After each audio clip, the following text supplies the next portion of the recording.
नाटक रेडियो में आज हम आपको ले जाएंगे डेंटिस्ट की कुर्सी पर। अरे अरे अरे, कहाँ चल दिए?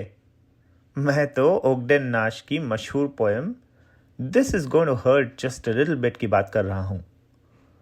आज आप सुनेंगे ऋत्विक वर्मा द्वारा रचित इस पोएम का हिंदी रूपांतर अल्पकालिक पीड़ा, जो वो खुद हमें सुनाएंगे। और ऋत्विक की ही आवाज में ओगडेन नाश की इंग्लिश पोएम भी आप इसी एपिसोड में सुनेंगे।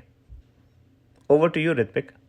ऑगडेन नैश की poem this is going to hurt just a little bit मैंने स्कूल में पढ़ी थी, 9th स्टैंडर्ड के सीबीएसई इंग्लिश कोर्स वर्क में। और इसे पढ़ने के बाद मुझे पहली बार यह लगा कि पोएट्री ह्यूमरस भी हो सकती है। यह पोम मुझे काफी पसंद है, इसलिए जब मुझे मौका मिला कि मैं किसी इंग्लिश पोएट्री को हिंदी में ट्रांसलेट करूं, तो मैंने इसे चुना। This is going to hurt just a little bit का हिंदी शीर्षक मैंने रखा है अल्पकालिक पीड़ा। आशा करता हूं आप लोगों को यह हिंदी कविता पसंद आएगी। कुछ चीजें ऐसी पीड़ादायी होती हैं कि इंसान उन्हें बस देख सिहर सिहर जाता है। उन्हीं में से है एक डेंटिस्ट की वो कुर्सी जिस पर बैठ अच्छे अच्छों का मुंह खुल जाता है। कुछ रोग दें पीड़ा शारीरिक और कुछ देते हैं मानसिक पीड़ा, पर जो देता दोनों भरपूर वो तो बस है दांत का कीड़ा। छू मंतर हो जाता पल में आत्म नियंत्रण धीरज संयम, डेंटिस्ट जब शुरू करता क्रीड़ा। मुख पर न आवे चैन शांति या मुस्कान धेली भर, जब मुट्ठी भींचे नाखून बदले भाग्य रेखाएं हथेली पर। ऐसी कठिन अवस्था जैसी दूजी ना कोई लाचारी, मुंह खुला आंखें चौड़ी रोनी सूरत बेचारी। औजार इतने मुंह के अंदर मानो जैसे टूटे पथ पर बोर्ड लगा हो कार्य प्रगति पर। करते हर पल घर घर घर घर मानो चलते मुंह के अंदर भारी भरकम ड्रिल और रोलर। कुछ पापियों को चढ़ाया जाता है तेल भरी कढ़ाई में गर्म आंच पर, और कुछ चुनिंदा को भेजा जाता है मसूड़ों की जांच पर। कहता है डेंटिस्ट साहब ये तो बस दांत चमकाने की प्रक्रिया है, पर जिस मशक्कत से खोदता है दांतों को लगता है गड़ा सोना ढूंढ रिया है। और क्या आपको आभास होता है आने वाली विपत्ति का? क्या पता डेंटिस्ट हो भीतर से हिंसक प्रवृत्ति का। और चलो ना भी हो तो बस ये सोचकर दिल दहल जाता है कि जिस छोटे शीशे में देखकर ये संपूर्ण कार्यक्रम हो रहा है उसमें बायां हाथ दाएं में और दायां बाएं में बदल जाता है। और थोड़ी देर में वह कहता है बस हो गया, केवल आपको बहकाने के लिए। फिर एक ऐसे पदार्थ से आपका मुंह भर देता है जो शायद इस्तेमाल में आता है घोड़ों की नाल चमकाने के लिए। और फिर किसी तरह लड़खड़ाते खड़े होते हैं आप हड़बड़ाते। आंसू आंसू आंखों आए, चैन की सांस लेकर सोचें जान बची तो लाखों पाए। और जो ही सोचा कि चलो चलें घर की ओर पांव बढ़ाएं, एक पर्ची थमा के कहता है वो 3 माह के बाद फिर आए।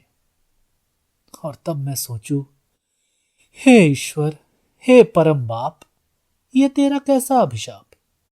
लोग जाते हैं डेंटिस्ट के पास कि दांत मसूड़े स्वस्थ रहें, न कीड़े हों न काला पड़े। लोग जाते हैं डेंटिस्ट के पास कि दांत मसूड़े स्वस्थ रहें, न कीड़े हों न काला पड़े। और दांत स्वस्थ रखने पड़ते ताकि डेंटिस्ट से कभी ना पाला पड़े। This is going to hurt just a little bit. One thing I like less than most things is sitting in a dentist chair with my mouth wide open.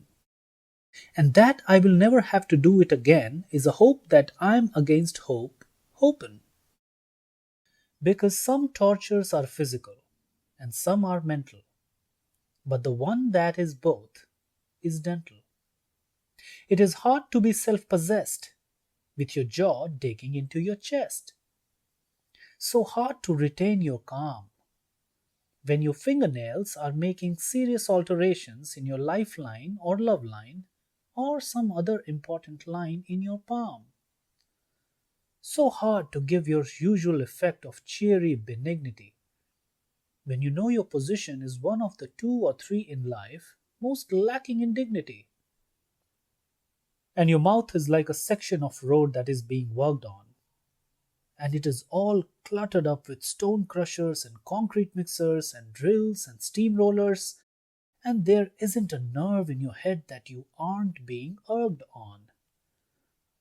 Oh, some people are unfortunate enough to be strung up by thumbs, and others have things done to their gums. And your teeth are supposed to be being polished, but you have reason to believe they are being demolished. And the circumstance that adds most to your terror is that it's all done with a mirror. Because the dentist may be a bear, or as the Romans used to say, only they were referring to a feminine bear when they said it, an ursa. But all the same, how can you be sure when he takes his crowbar in one hand and mirror in the other, he won't get mixed up? The way you do when you try to tie a bow tie with the aid of a mirror and forget that left is right and vice versa? And then at last he says, that will be all. But it isn't, because he then coats your mouth from cellar to roof with something I suspect is generally used to put a shine on a horse's hoof. And you totter to your feet and think, well, it's all over now, and after all, it was only this once. And he says, come back in 3 months. And this, O fate, is I think the most vicious circle that thou ever sentest, that man has to go continually to the dentist to keep his teeth in good condition, when the chief reason he wants his teeth in good condition is so that he won't have to go to the dentist.